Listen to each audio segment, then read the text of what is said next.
Olá, olá, pessoal, sejam muito bem-vindos à nossa quarta aula de resolução de questão aqui de direito penal, referente à aula que nós vimos na segunda-feira, que seria de lei penal no tempo.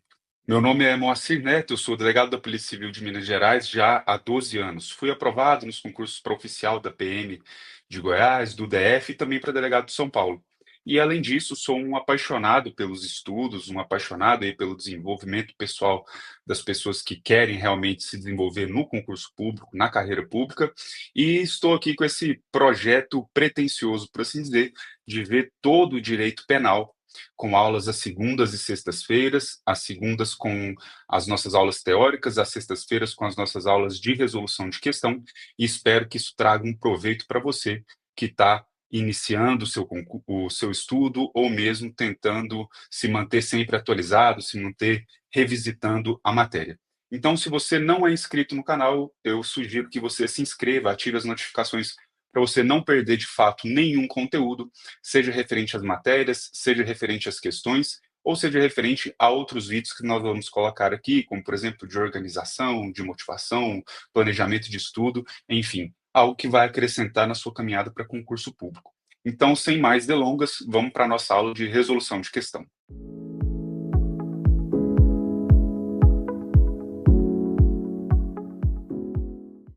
Pessoal, como de costume, eu separei 10 questões para a gente revisitar a matéria que nós vimos ali na segunda-feira, Lei Penal no Tempo, e vocês vão ver que são questões de concursos de analista, concurso para promotor, concurso para defensor, e o que eu quero te mostrar é o seguinte: se você tiver um bom domínio dessa parte principiológica, dessa parte introdutória da matéria do direito penal, vocês conseguem matar grande parte das questões de todos os níveis de concurso público, beleza? Então vamos começar aqui com a nossa primeira questão, que caiu aqui no concurso da Polícia Penal de Goiás, em 2024. Vamos lá. A lei penal, em sentido amplo, é a principal fonte imediata do direito penal. O princípio da legalidade está inscrito no artigo 1º, segundo o qual não há crime sem lei anterior que o define e não há pena sem prévia cominação legal. Sobre a aplicação da lei penal, assinale a alternativa incorreta. Então, pessoal, a primeira coisa que eu quero que vocês se atentem. Na nossa aula que nós fizemos sobre princípios, sobre a parte introdutória, nós falamos sobre as fontes do direito penal e falamos, inclusive, sobre aquela questão de como a doutrina tradicionalmente lia as fontes imediatas e como a doutrina moderna, contemporânea, lê essas fontes formais imediatas. Antigamente, fontes formais imediata era apenas a lei, né? Eram apenas a lei. Ao passo que agora uma doutrina mais moderna, mais contemporânea, fala que não, olha, lei formal imediata é a lei, os princípios, a Constituição, todo o ordenamento nesse sentido. Então, temos essa releitura, por assim dizer, das fontes, tá certo? Então vocês precisam realmente ficar atentos. E quando a gente lê o artigo 1º do Código Penal, quando ele fala não há crime sem lei anterior que o defina, vocês devem ler que não há infração penal, porque infração penal engloba tanto crime quanto contravenção, da mesma forma que não há pena sem prévia cominação legal, você deve ler que não há sanção sem prévia cominação legal, porque engloba tanto a pena quanto a medida de segurança. Beleza? Feitas as primeiras advertências, vamos lá, que ele quer a alternativa incorreta. Letra A. Ninguém pode ser punido por fato que lei posterior deixe de considerar crime. Seria abolício crimes. Cessando em virtude dela a execução e os efeitos penais da sentença condenatória. Beleza, essa assertiva está correta, porque uma vez que aquela lei deixa de prever aquela conduta como criminosa, os efeitos penais daquela condenação, eles devem cessar, diferentemente dos efeitos extrapenais, efeitos civis, como, por exemplo, reparação de dano. Aí, no caso, não. Letra B. Em respeito ao princípio da soberania dos Estados, não se aplica a lei brasileira em crimes cometidos no estrangeiro.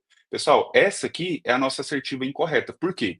Porque existem casos, lá do artigo 7º do Código Penal, que prevê a possibilidade de aplicação da lei penal brasileira a crimes, ainda que eles tenham ocorrido no estrangeiro.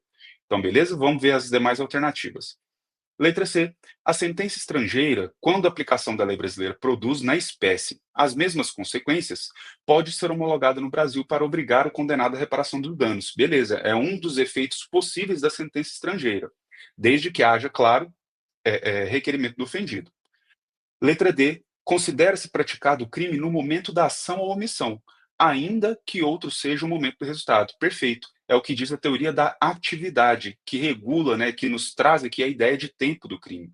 E letra E, considera-se praticado o crime no lugar em que ocorreu a ação ou omissão, no todo ou em parte, bem como onde se produziu ou deveria se produzir-se os resultados. Essa aqui, pessoal, diz respeito ao local do crime. Enquanto a teoria, enquanto o tempo do crime é pautado pela teoria da atividade, o local do crime é pautado pela teoria da ubiquidade, que considera tanto o local em que ocorreu a ação ou omissão, bem como onde se produziu ou deveria produzir-se, ou seja, os dois. Então, tem até um mnemônico chamado de luta, que para você saber a respeito do tempo lugar do crime, né? Luta, L, lugar do crime, teoria da ubiquidade, LU.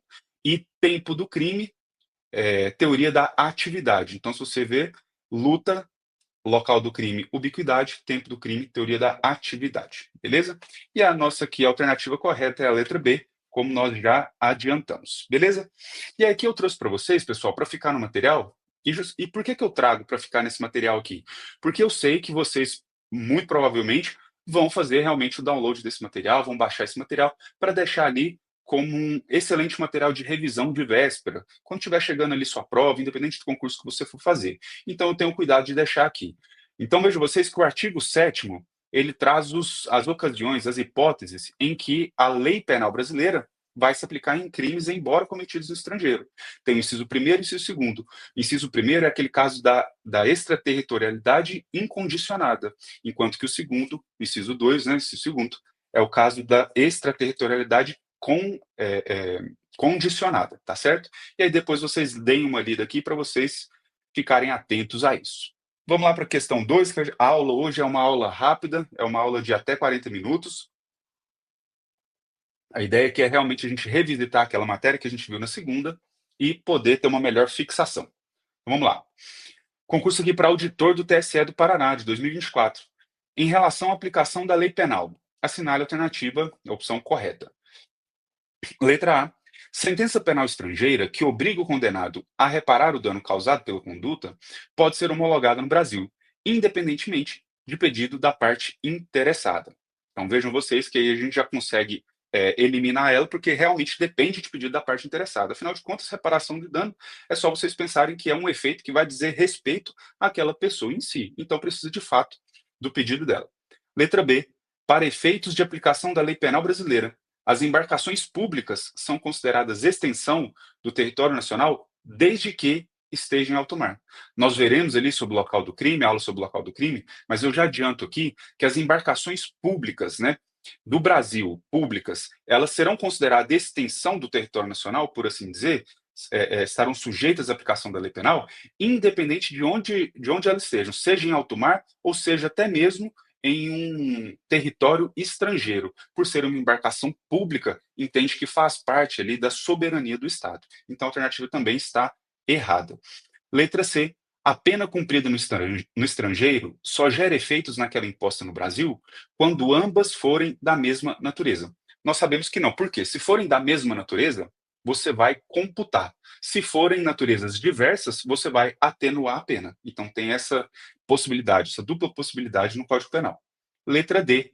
A lei excepcional, mesmo que cessadas as circunstâncias que a determinaram, aplica-se ao fato praticado durante sua vigência. Pessoal, essa é realmente a razão de ser, a essência das leis temporárias ou excepcionais em sentido amplo, né? Porque em sentido estrito nós temos duas espécies, leis temporárias e leis excepcionais. Então essa aqui realmente é, de fato, a alternativa correta. E a letra E, não se aplica a lei brasileira a crime de genocídio praticado no estrangeiro quando o agente for domiciliado no Brasil e nele tenha sido absolvido no exterior. Então, esse, pessoal, se vocês for verem, é o inciso 4º do artigo 7º, aliás, é a letra D, né, do inciso 1º do artigo 7º do Código Penal. É uma hipótese de extraterritorialidade incondicionada. Então, independe dele ter sido ou não absolvido no exterior, beleza? E aí, a alternativa correta é a letra D, como nós já adiantamos.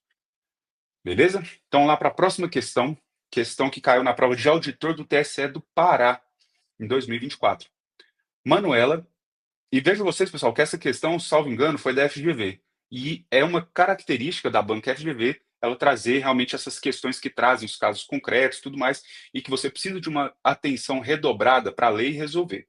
Muitas vezes acaba que você se perde ali na quantidade de dados que a questão traz. Vamos lá. Manuela, com a intenção de matar, efetuou um disparo de arma de fogo em face de Júlio, no dia 1º de junho de 2024. Júlio foi atingido com gravidade e foi levado ao hospital por terceiros, onde recebeu efetivo atendimento médico.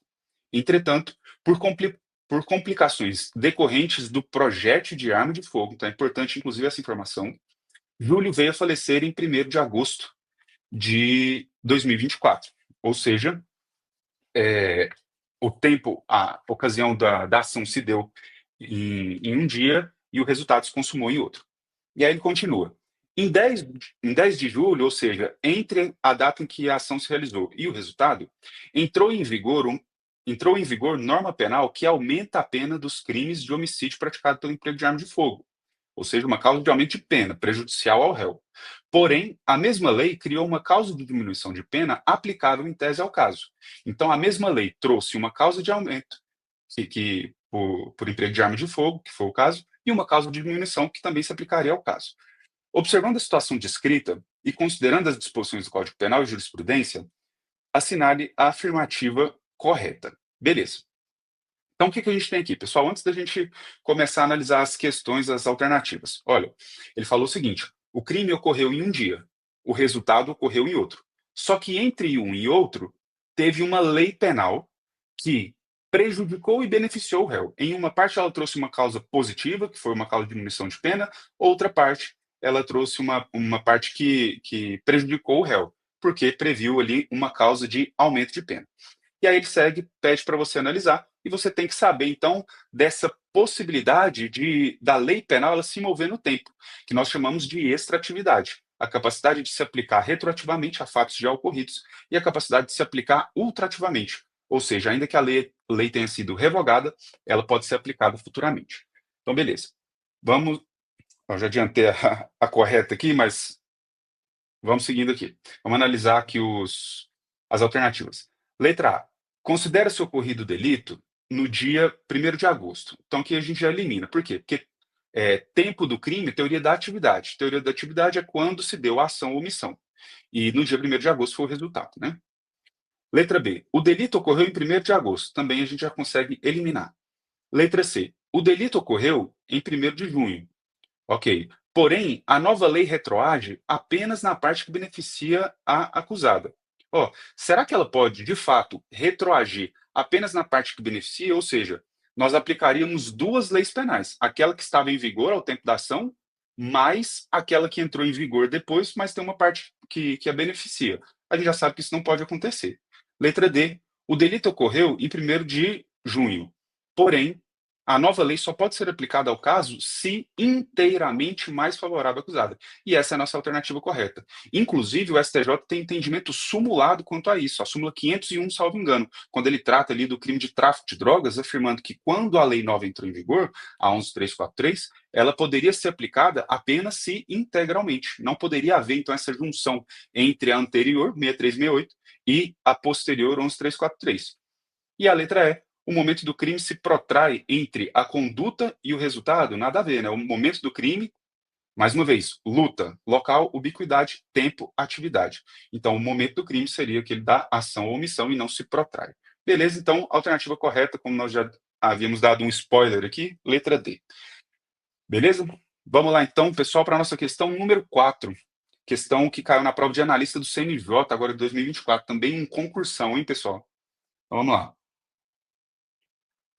Considerando as disposições do Código Penal a respeito de irretroatividade da lei penal e de prescrição. Julgue os itens que se seguem. Segundo o Código Penal, uma nova lei penal mais gravosa não pode ser aplicada a fatos ocorridos antes de sua vigência. Até aí, perfeito. Em contrapartida, uma lei penal mais benéfica pode retroagir para beneficiar o réu. Até aí também tudo perfeito. E aí é onde desanda. Salvo se este já tiver sido condenado por sentença definitiva. e é onde vê que a gente vê que essa alternativa ela é incorreta, né, falsa. Por quê? Porque ainda que haja o trânsito em julgado, a lei penal mais benéfica ela vai poder ser aplicada, ela vai retroagir. E é por isso que eu fiz questão de constar no material de vocês o artigo 2º do Código Penal, o artigo 2º caput e o parágrafo único, que eles dizem o seguinte: ninguém pode ser punido por fato que lei posterior deixe de considerar crime, cessando em virtude dela a execução e os efeitos penais da sentença condenatória. Então vejam vocês que muitas questões vão tentar confundir os senhores e senhoras, afirmando o seguinte: olha, apenas os efeitos extrapenais, ou então ele fala, olha, deixe de aplicar os efeitos penais e os efeitos extrapenais, e quando em verdade apenas os efeitos são apenas os efeitos penais. E o parágrafo único da mesma forma, também eles tentam confundir, como foi o caso dessa nossa questão. A lei posterior, que de qualquer modo favorecer o agente, aplica-se aos fatos anteriores, ainda que decidido por sentença condenatória transitada julgado. As questões vêm e trazem, salvo se decidido, né, apenas se não tiver decidido por sentença condenatória transitada julgado. Foi o caso da nossa questão, a gente sabe que é a alternativa falsa. Então fiquem espertos aí, fiquem ligados nesse ponto. Beleza? Outro concursão também, questão número 5, questão para o cargo de analista da Câmara dos Deputados, de 2024 também. E ele trouxe aqui um caso concreto. Vamos lá. Arão foi denunciado em ação penal na qual lhe foi imputada a prática de conduta típica prevista em lei temporária. Considerando que foi ultrapassado o prazo de vigência da mencionada lei, ou seja, a lei era para ficar em vigor, vamos supor, 6 meses. Passou os 6 meses, ela perde a vigência, né? Assinale a opção correta segundo o disposto no Código Penal. Tá aí, beleza. Letra A conduta deixa de ser punível, exceto se houver danos causados a terceiros. Incorreta. Letra B, a pena permanece aplicável, porém de maneira atenuada, também não há nenhuma previsão quanto a isso. Letra C, a nova legislação impõe a abolição da imputabilidade, a gente vê que não, afinal de contas, as leis temporárias e excepcionais, elas possuem o que a doutrina denomina de ultratividade, nós vamos ver no próximo slide. E a letra D, a conduta permanece incriminada e punível, nossa alternativa correta. E a letra E, a conduta praticada é fulminada pela prescrição, também nada a ver, não falou nem sobre prazo prescricional. Mas o que eu quero que vocês tenham em mente é o seguinte, olha, lei temporária e excepcional. Temporário por prazo determinado, excepcional em razão de algum evento. Tudo bem. E as características? Pessoal, fiquem atentos. Por quê? As duas características dessas duas espécies de lei é que elas são autorrevogáveis. E o que é ser autorrevogável? A lei temporária, se passar, transcorrer aquele tempo, ela perde sua vigência. Da mesma forma, a lei é excepcional. Se aquela situação que ensejou a sua edição, ela não mais permanecer, ela também será automaticamente revogável, ou seja, elas são autorrevogáveis. Da mesma forma, elas possuem ultratividade, que é o quê? Ainda que a conduta tenha sido praticada ali sob a vigência da lei temporária ou sob vigência da lei excepcional, e essas leis percam a sua vigência, se o julgamento, né, a sentença vier a ocorrer em momento posterior, essas leis ainda serão aplicáveis. Essas leis ainda regularão aquele caso concreto. E isso, pessoal, é como se fosse contrário, um contrassenso a essa ideia de retroatividade da lei penal. Porque se você for pensar, a lei penal que estaria em vigor no momento do julgamento, no momento da sentença, ela seria mais benéfica. Afinal de contas, ela não prevê como crime aquela conduta da lei temporária ou excepcional. Só que ela não retroage. Por quê? Justamente por essa exceção. As leis temporárias e excepcionais, elas possuem essa ultratividade. E já foi, inclusive, questionada essa constitucionalidade, falando, não, peraí, mas a Constituição prevê que, de fato, há uma retroatividade benéfica para o réu. Não, tudo bem, há, de fato, esse mandamento, inclusive, constitucional. Só que a razão de ser de uma lei temporária, de uma lei excepcional, é regular os fatos que foram praticados sob a sua vigência. Afinal de contas, bastaria que aquele acusado, que aquele autor, ele permanecesse ali longe da persecução penal, por assim dizer, para que uma vez perdida a eficácia, perdida a vigência daquelas leis, ele ficasse ali livre daquela conduta e não respondesse por aquilo, livre daquela pena. E não é, lógico, a interpretação mais harmônica do sistema, por assim dizer. Então, já foi questionado e a doutrina majoritária considera como constitucional, salvo engano, só o professor Rogério Greco que aponta, e outros também, o professor Rogério Greco aponta que essa inconstitucionalidade das leis temporárias e excepcionais, mas não é o que prevalece, pelo menos não para fins de prova. E para fins de prova não interessa o que eu, ou fulano, ou Beltrano pensam a respeito de qualquer assunto, e sim aquilo que vai cair, que vai ser cobrado. Beleza? Então vamos lá. Questão número 6. caiu para o cargo de analista também da Câmara dos Deputados, agora de 2024. Em relação à aplicação da lei penal no tempo, é correto afirmar que, letra a lei penal mais branda, mais benéfica, né, não retroage no caso de crime permanente ou continuado. Olha só que interessante, pessoal, ele tenta fazer uma confusão, tenta confundir vocês com aquela ideia de sucessão de lei penal no tempo, né? Porque a lei benéfica, a lei mais benéfica, ainda que ela tenha sido praticada, ainda que a conduta tenha sido praticada ali, ensejando um crime permanente, um crime continuado, uma lei futura mais benéfica vai ser aplicada normalmente. Isso aí é tranquilo, né? O que a questão tentou fazer foi uma confusão ali entre crime permanente, crime continuado, o teor da súmula 711, né? Nós vamos ver mais à frente. Letra B. A lei penal posterior, benéfica para o réu, não pode ser aplicada se o processo já estiver na fase de execução da condenação. Nós já vimos, inclusive, na outra questão, que de fato não. Ainda que tenha havido trânsito em julgado, a lei benéfica será aplicada, ela irá retroagir. Letra C. A lei penal superveniente, mais rigorosa, retroage a pena em caso de reincidência. Também nada a ver, né? Primeiro que a lei penal não retroage, mais rigorosa, né? E também não tem essa separação se reincidente ou não. Letra D. A lei penal posterior retroage desde que seja benéfica para o réu. Tudo bem. Mesmo já tendo sido prolatada a decisão condenatória transitada em julgado, alternativa correta, né? E a letra E. A lei penal temporária ou excepcional sempre será revogada pela legislação posterior. Isso aí também está incorreto, porque não tem nada a ver, né? A legislação posterior não precisa necessariamente revogar elas, e elas, além disso, são autorrevogáveis, né? E aí, pessoal, eu trouxe esse slide aqui para vocês ficarem atentos. Primeiro, para o teor da súmula 711 do STF, que traz o seguinte teor: a lei penal mais grave aplica-se ao crime continuado ou ao crime permanente, se a sua vigência é anterior à cessação da continuidade ou da permanência. Pessoal, antes de tudo, vamos revisar aqui rapidamente. Afinal de contas, essa aula de resolução de questão, a razão de ser dela é isso, né? Revisar. E claro, pessoal, que a gente revisa aqui de maneira muito superficial, de maneira muito rápida, até mesmo em razão do tempo de deixar uma aula concisa. Então, se você não assistiu a aula de número 4, sugiro que você volte lá, que assista Lei Penal no Tempo, falamos sobre essa sucessão de leis, falamos sobre tempo do crime, falamos desse teor da súmula, trouxemos jurisprudência, entendimentos simulados do SCJ. Então, fiquem realmente atentos e revisitem essa aula aí. Se você não assistiu, assiste, se inscreve no canal, compartilha, comenta. Deixa aqui nos comentários a sua dúvida sobre essas questões, sobre outras questões. Eu vou procurar responder o mais rápido possível. Beleza? Então, primeiro, uma revisão bem rápida. O que é o crime continuado? Crime continuado, pessoal, é uma ficção jurídica. Foi uma política, uma política criminal no sentido de pegar alguns crimes, vários crimes que foram cometidos por aquele mesmo agente, numa mesma circunstância de espaço, tempo, e aí você entende todos aqueles crimes como se fossem um só, pegando a pena mais grave, se diferentes, ou a pena de um deles, né, se iguais, e aumentando de 1/3 a 2/3, né? Aliás, de 1/6 a 2/3, que é a causa de aumento do crime continuado.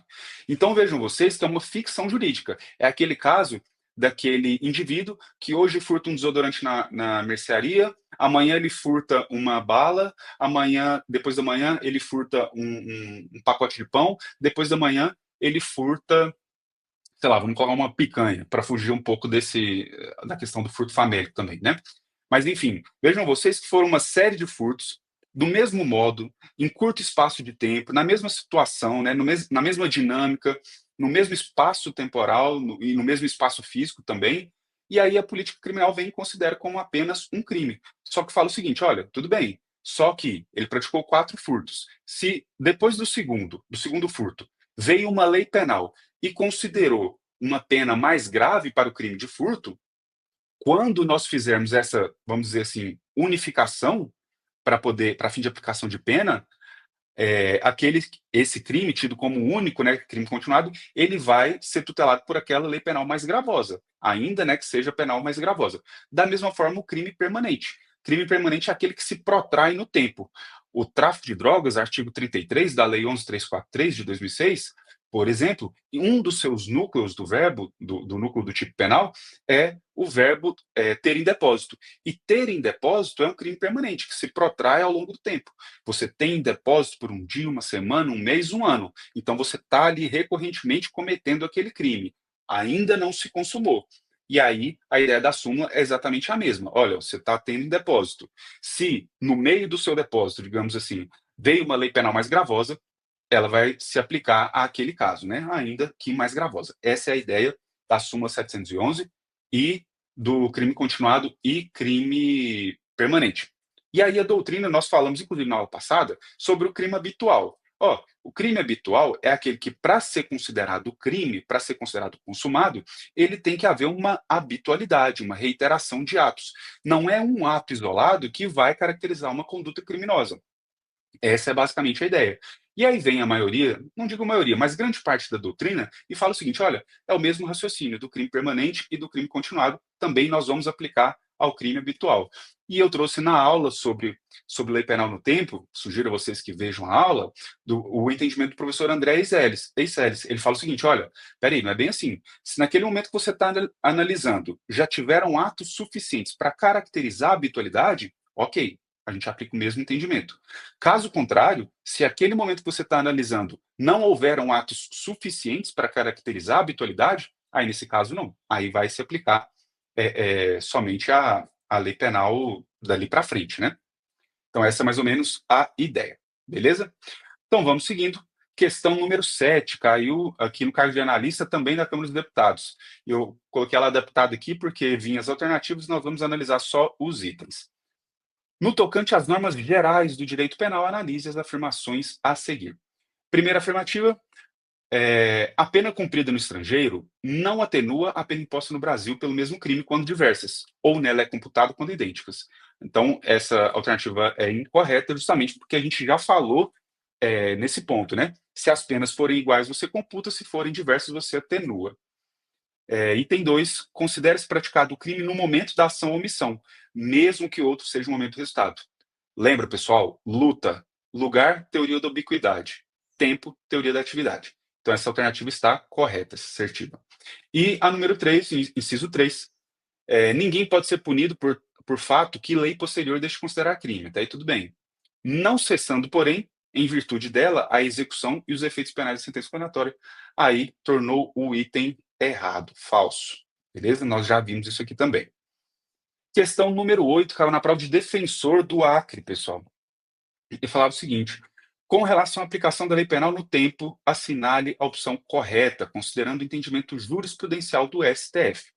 Letra A, aplica-se a pena mais branda quando o crime for continuado e surgir lei posterior mais gravosa que a vigente à época do início da continuidade. Nós já vimos, inclusive, o entendimento sumulado do STF, súmula 711, que fala justamente o oposto. Então, essa assertiva incorreta. Letra B, admite-se a conjugação de partes de uma lei, criando-se uma lex tertia, ou terceiro gênero, a ser aplicada ao caso concreto. Lembra, pessoal, que quando você está resolvendo a questão, você tem que ficar atento ao enunciado. O enunciado fala o entendimento jurisprudencial do STF. O STF não admite esse tipo de combinação de leis. Claro que existem doutrinas que admitem essa combinação, né? Eu acho até interessante fazer um parênteses aqui, que, enfim, agora é a hora da gente devagar um pouco também. Afinal de contas, senão, o que eu estou fazendo aqui não vai se diferenciar de ninguém que faz a mesma coisa aí na internet, né? Mas, pessoal, eu estou estudando bastante ultimamente pelo livro do professor André Eiseles, que ele é promotor do Rio Grande do Sul, salvo engano. E ele fala o seguinte: olha, é possível você cumular duas leis. Você poderia, de fato, aplicar essas duas leis, desde que elas não fossem contraditórias entre si. E o que seria uma lei contraditória entre si? Aquele exemplo daquela questão que a gente viu. A lei previu uma causa de diminuição e uma causa de aumento de pena. Se eu pegar e aplicar apenas aquilo que for favorável, no caso a causa de diminuição, eu estou, por assim dizer, entrando em contradição com o sistema, porque veio a nova lei e falou o seguinte: olha, tem essa causa de aumento, tem essa causa de diminuição. Então, ou você aplica essa nova lei, ou você não aplica. Você não combina as duas leis. E aí, ele fala o seguinte: olha, por outro lado, se você tiver uma lei em que a questão mais benéfica a ser aplicada, ela não se contrasta com aquilo que é mais benéfico na lei antiga, né, com a lei que foi revogada, por assim dizer, é possível totalmente você aplicar as 2. Então vamos pensar, sei lá, uma lei que fala, uma causa de aumento ou causa de diminuição que diz respeito à pena, e o dispositivo da outra lei fala sobre, sei lá, indenização, indenização mínima, né, enfim, alguma coisa nesse sentido. Aí não, aí seria possível você combinar e aplicar as partes mais benéficas de uma e de outra, né. Então eu acho bastante interessante, acho bem ponderado esses apontamentos desse autor, pessoal. Então, você futuramente, depois que você passar no seu concurso, que você puder estudar, por prazer e não por necessidade, eu sugiro realmente que vocês leiam esse livro, certo? Então vamos seguindo aqui, vamos parar devagar também. Vimos aqui a letra B. Letra C. Aplica-se a retroatividade da lei penal mais benéfica quando houver evolução de entendimento jurisprudencial mais benéfico. Essa aqui também é interessante, pessoal, a gente falar um pouquinho também a respeito. Olha, não é pacífico de que a jurisprudência retroage. Vamos pegar em linhas gerais. Não é pacífico. Por quê? Porque fala-se o seguinte: olha, jurisprudência não é lei, jurisprudência não é de observância obrigatória. Por quê? Porque você, futuramente juiz, juíza, enfim, você pode, né, na sua discricionariedade legal, por assim dizer, você ter um entendimento diverso daquele entendimento que é aplicado recorrentemente nos tribunais, uma jurisprudência, por assim dizer. Diferente, pessoal, diferente, nós falamos inclusive, se eu não me engano, na nossa aula número 3 dos precedentes obrigatórios. Cada vez mais o nosso ordenamento jurídico está caminhando para esse sistema da common law. Parece que de você ter uma observância mais rigorosa dos precedentes. Então, tem lá o artigo, se eu não me engano, 966 do Código de Processo Civil, que fala sobre aqueles precedentes de observância obrigatória. Então, tem doutrina que fala o seguinte: olha, jurisprudência, se for uma jurisprudência de observância obrigatória, por exemplo, uma súmula vinculante, aí haveria essa retroatividade. Caso contrário, não. E mesmo para aqueles que pregam isso, alguns defendem, inclusive, uma distinção, porque tem casos de entendimento, de súmula vinculante, por exemplo, que seria prejudicial, aí você não poderia retroagir, né. Então, é uma discussão também, não é pacífica na jurisprudência esse entendimento, tá. Letra D, lei penal intermediária mais favorável ao réu. Lei penal intermediária, pessoal, é aquela que entrou em vigor entre a data do fato e a consumação do resultado, por exemplo, ou então entre a data do fato e antes de acabar com a permanência, né, no caso daqueles crimes permanentes e crimes continuados, entenderam? Vamos lá. Lei penal intermediária mais favorável ao réu, com vigência entre a data do fato e a data da respectiva sentença. Então, vejo vocês que está falando da intermediária entre a data do fato e a data da sentença condenatória. Não terá qualquer relevância para a aplicação do direito penal brasileiro. Também uma assertiva incorreta. Letra E. No caso de lei posterior que beneficie em parte o acusado e em outra o prejudique, deve o juiz da causa ou da execução aplicar em sua integralidade a lei que seja mais benéfica, e é a assertiva considerada correta. Beleza? Pessoal, nós falamos inclusive na nossa aula, de número 4. E se tiver uma dúvida? E se ficar a dúvida se é mais benéfico para o acusado aplicar aquela lei que estava em vigor no tempo do fato, ou se é mais benéfico aplicar aquela lei que estava em vigor no momento da sentença? E se houver essa dúvida?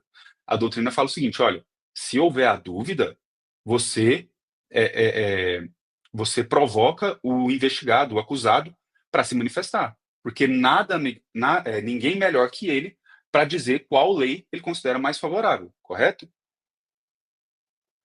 E outro ponto, quando surge uma lei penal mais benéfica, quem vai ser o juiz competente para aplicar aquela lei? Tem a súmula 611, também do STF, que fala o seguinte: olha, depois da execução, ou, aliás, depois do trânsito em julgado da sentença condenatória, o juiz responsável, competente para aplicação daquela lei, vai ser o juiz da execução. Se for antes, é o juiz da fase de conhecimento. Beleza. Só que a doutrina fala o seguinte: olha, essa súmula está incompleta. Incompleta por quê? Olha, se para aplicação da lei nova, bastar uma operação aritmética, por assim dizer, vamos supor, uma redução de pena, né, uma causa de diminuição de pena, enfim, alguma coisa nesse sentido, aí é o juiz da execução, porque basta uma aplicação aritmética daquela lei.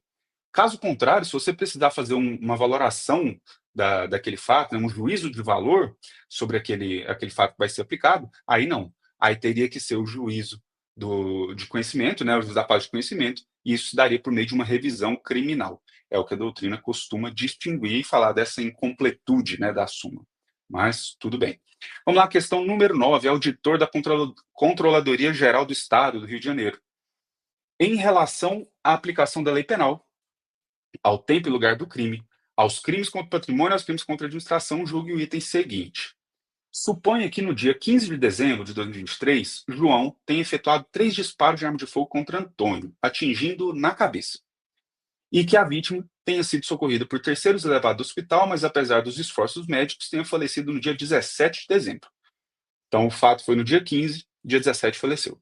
Nessa situação hipotética, de acordo com o Código Penal, o crime de homicídio considera-se praticado no momento da ação, tá aí tudo bem, ainda que o resultado morte tenha ocorrido em momento posterior. A alternativa correta é essa ideia do tempo do crime. E por fim, pessoal, questão de número 10, questão caiu no concurso para promotor do Ministério Público aqui do Paraná. Essa também foi de 2024, aliás, foi 2023, eu não coloquei aqui.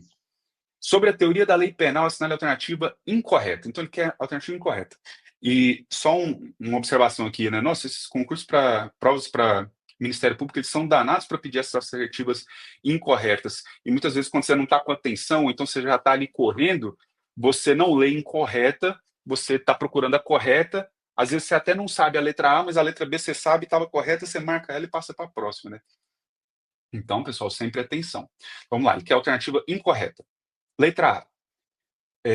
A lei nova, que prevê exclusão de qualificadora a determinado crime, aplica-se a fatos anteriores à sua vigência, ainda que após o respectivo trânsito em julgado da sentença penal condenatória. Em resumo, ele está falando que a lei penal benéfica ela retroage para beneficiar o réu. Ponto. Ok, ainda que tenha havido trânsito em julgado.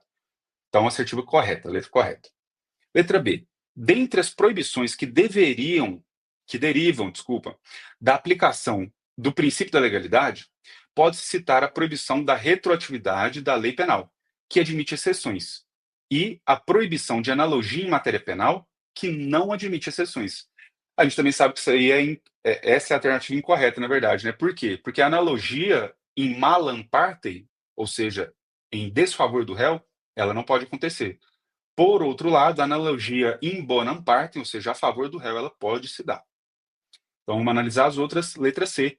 As normas excepcionais e temporárias, de acordo com a sistemática adotada pelo Código Penal brasileiro, possuem ultratividade, que é exatamente aquilo que a gente falou. Elas podem ser aplicadas mesmo quando elas tenham sido revogadas. Letra D. As normas penais em branco, de que é exemplo o crime previsto no 39 da Lei de Crimes contra o Meio Ambiente, e aí ele traz até o tipo penal para facilitar. Cortar árvores em floresta é considerado de preservação permanente, sem permissão da autoridade competente. Por que é uma norma penal em branco? Porque para você saber o que é a de preservação permanente, você precisa de um outro complemento normativo, né? E aí ele fala exatamente isso. Depende de complemento por atos legislativos ou administrativos para perfectibilização de sua tipicidade, também assertiva correta. E letra E, a lei nova, que prevê elevação do prazo prescricional para extinção da punibilidade de determinado crime, não se aplica a fatos anteriores à sua vigência, em razão do princípio da irretroatividade da lei penal. Exatamente, né, pessoal? Então, a assertiva que está incorreta, letra B. Tá certo? Pessoal, então, vamos aqui quase estourando os 40 minutos. Vimos aqui 10 questões sobre lei penal no tempo. E também acabamos revendo, né, revisitando algumas questões principiológicas, né, porque a ideia é sempre essa, pessoal. Eu falo o seguinte, olha, você tem que estar muito afiado em resolução de questão. Você nunca vai estudar, ou, aliás, você nunca vai se preparar para uma prova de natação fazendo corrida. Você também nunca vai se preparar para uma prova de bicicleta fazendo natação. Então, da mesma forma, se você está se preparando para passar ali de 4 a 5 horas sentado, fazendo prova objetiva, de marcar X, certo, errado, enfim, quer que seja, Pô, você tem que estar craque nesse tipo de exercício. Então, pessoal, coloquem na cabeça de vocês de uma vez por todas. Vocês precisam adicionar a resolução de questão como uma rotina nos estudos de vocês. Só assim, para vocês chegarem lá na frente, no dia da sua prova, realmente aptos para poder resolver, para poder passar por aquele período. Porque, pessoal, é muito fácil você resolver hoje 5 questões, 10 questões. O problema é quando você está ali na questão de número 80, quando você está na questão de número 90, que você já está ali cansado, que você já está chamando Jesus de Enés e Urubu de meu louro, você não aguenta mais ler tanta questão, principalmente se for aquelas provas longas, né? E prova da FGV, Enan que o diga, as próprias provas da Polícia Civil, agora de Minas Gerais, vão ser da FGV. Então, são questões geralmente muito extensas, que trazem um caso concreto, muitas vezes trazem uma quantidade de dados enorme, às vezes dados até que você nem vai aplicar, você nem vai usar para resolver aquela questão, mas você ali, essas questões tentam te vencer, essas provas tentam te vencer também pelo cansaço. Então, você tem que estar ali realmente no traquejo para fazer aquelas questões. Então, coloque a resolução de questão como uma rotina no estudo de vocês. Eu tenho absoluta certeza que vocês não vão se arrepender, tá certo? Pessoal, então eu vou deixando aqui mais uma vez o meu muito obrigado. Peço novamente para vocês se inscreverem no canal, ativar as notificações para vocês não perderem nenhum conteúdo. Vou deixar o link para vocês da aula de número 4, dessa aula teórica. Se porventura você se deparou com esse vídeo agora, não assistiu a aula e ficou alguma dúvida, volta ali no vídeo, dê uma olhada, veja se ficou alguma coisa por esclarecer e me conta aqui nos comentários o que vocês estão achando das aulas, se está valendo a pena, se é uma coisa que precisa continuar, se não precisa. Se tiverem alguma dúvida, deixem também aqui nos comentários que eu vou ter realmente o maior prazer de responder e caminhar aqui com vocês. Para mim é uma enorme satisfação fazer todo esse material, que eu faço realmente com muito gosto, com muito zelo. Realmente é uma atividade que me dá assim, um prazer muito, mas muito grande. E quando eu puder, de fato, colher esses frutos, no sentido de vir você aqui, que vai prestar uma prova, seja daqui um mês, seja daqui 6 meses, e me trouxer, de fato, um feedback positivo, olha, foi bacana, aquela aula serviu, lembrei de você, lembrei daquela aula, lembrei do que você falou, enfim, aí sim eu vou ter a certeza de que realmente valeu a pena. Então, deixo aqui meu muito obrigado, agradeço pelo tempo de vocês, e a gente se vê na segunda-feira, na nossa aula de número 5 aqui de penal, parte geral, tá certo? Aproveitem o conteúdo e vejo vocês na nossa próxima aula. Tchau, tchau.